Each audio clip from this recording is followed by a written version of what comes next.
Part 2. He searched the floor for anything, except for Anna and the feeling in his heart. Locke finally took the box. Nuit's men have done so much evil. Their wickedness is unspeakable.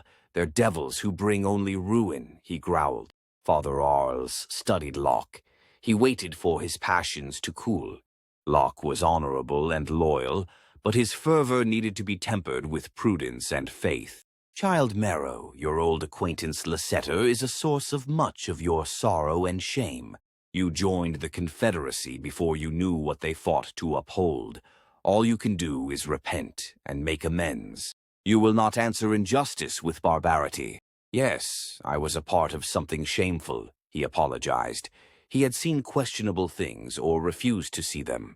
The day he saw slaves, he had enough. They had whipped that man bloody, he recalled, and tears burned. Lasseter's men had violated those poor girls. The veil lifted, and he realized their greed. Justice will be served, but you won't be the one to render judgment. Not because they're irredeemable, but because it'll harm you, Arles ordered, looking into his hard eyes. I'll carry that burden for you. Locke nodded. I understand, and thank you for your gifts. Father Arles sighed. One day Nuit will find judgment. Now, open the box. I've waited all day. Inside the black velvet were 3 symbols of their order.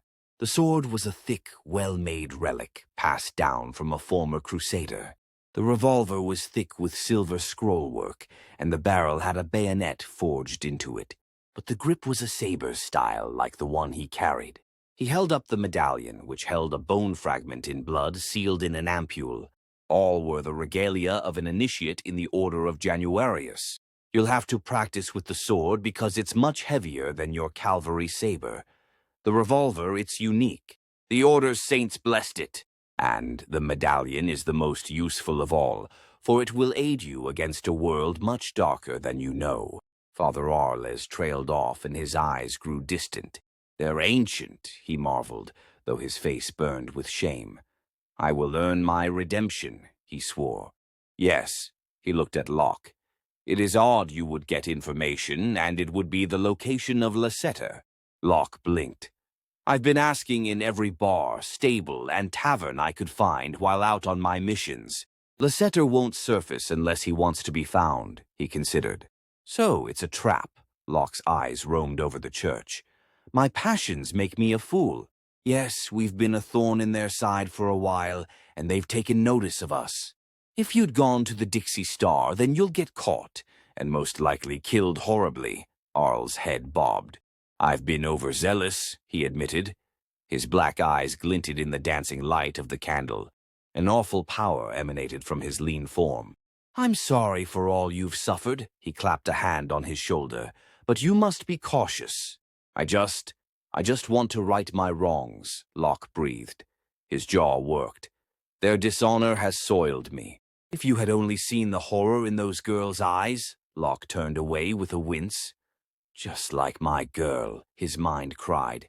You can only hope one day to find absolution, Father Arles nodded, if not from the divine light, from yourself. Locke shook his head and walked out to the right. His lack of backbone resulted in the death of his family. Once he had abhorred the idea of fighting at all. The war had been distant, a problem for more powerful men, but it still came. After he had buried his family, he joined the Confederates so he could kill as many as he could stomach. He was a better killer than a farmer, but a poor soldier.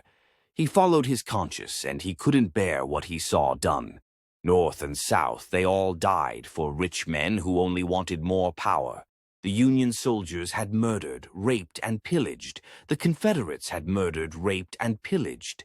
They were evil. The screams of his family mixed with the screams of the slaves. Locke wept. The image of his family burned in his mind. I'll have justice for my blood and those girls, he pledged in a whisper to the indifferent darkness. It was a trap, but Lasseter needed to be judged.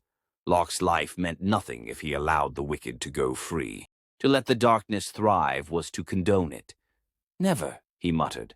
I won't allow it. The screams returned, and he gritted his teeth. The laughter of the tormentor returned. He laughed his dead laugh, which never showed mirth, but chained rage. I'll lie low, all those serpents, all that which is wicked. Locke knew where Arles kept his armor. It was solid and sewn into the duster. Black as deepest as night, its trim was a sanguine red. It was heavy, but he had spent months carrying rocks and large buckets of water, so he was used to the load.